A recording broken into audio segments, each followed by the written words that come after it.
අද වීඩියෝවෙන් කතා කරන්නේ මේ වැලමිට කැක්කුම ගැන. සමහර වෙලාවට ඔයාට මේ වැලමිට කැක්කුමත් එක්ක ඉදිමීම බහුලව දකින්න පුළුවන්. ඉතින් ලොකුම වරද තමයි ගොඩක් අය කියන්නේ මම එදා බරක් කිස්සුවා, මම ලොකු දුර ගමනක් එලවගෙන ආවා.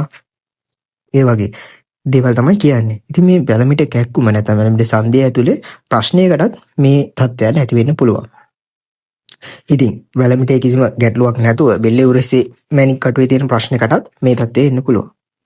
මැණික් වැලමිට සංදිය ගත්තාම ඒක අස්ති තුනකට සම්බන්ධ වෙනවනේ. එහෙම සම්දි වෙන්නේ දිශානත කිහිපයකට මේ හන්දිය හරවන්න පුළුවන් වෙන්න. ඉතින් බර්සා ලෙස හැඳින්වෙන වතුර බීජ කුඩා පට කොටස් පවා මේ හන්දිය ආශ්‍රිතව තියෙනවා. ඊට අමතරව හන්දියේ කොටස් එකට සයමත්ව තබා ගැනීමට දාල පටක කිහිපයක්මත් තියෙනවා.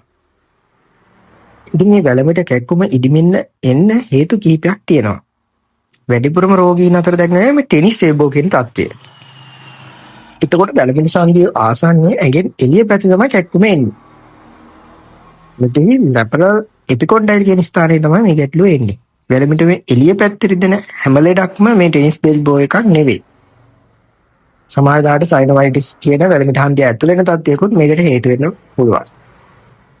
ඉතින් වැලමිට ඇතුල් පැත්තේ එන කැක්කුමට අපි කියන්නේ ගෝල්ෆ් එල්බෝ කියලා. මේකෙදි ගැටලුව එන්නේ මස් පිඩු ඇවිල්ලා අස්තියට හයි වෙන තැන තමයි. අල්න නර්ව් කියන අතේ පොඩි ඇඟිලි දෙකට ස්නායුවෙන් ලොකු ස්නායුවන්නේ ඔන්න හන්දිය. එම නිසා හිරිය මස් පිඩු සයිස් එක වගේ දේවල් මේ තත්ත්වේ නිසාත් ඇති වෙන්න පුළුවන්.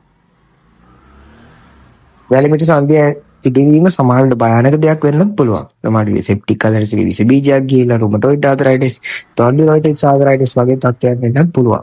ඒ නිසි ප්‍රතිකාරය ගත්තේ නැත්නම් මේ හන්දිය විනාශ වෙලා හන්දියේ චලන පරාසයන් නැති වෙන්නත් පුළුවන්.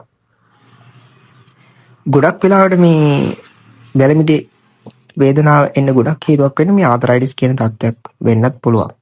ඉතින් අන්තිමට කියන්න දෙන්නේ මේ හැම දෙයකම නිසි ප්‍රතිකාර කියන්නේ නිසි වෛද්‍යවරයෙකු හම්බෙලා ප්‍රතිකාර ලබා ගැනීම සහ අදාළ පරීක්ෂණ කර ගැනීම ගොඩක්ම සුදුසු වෙනවා කියලා.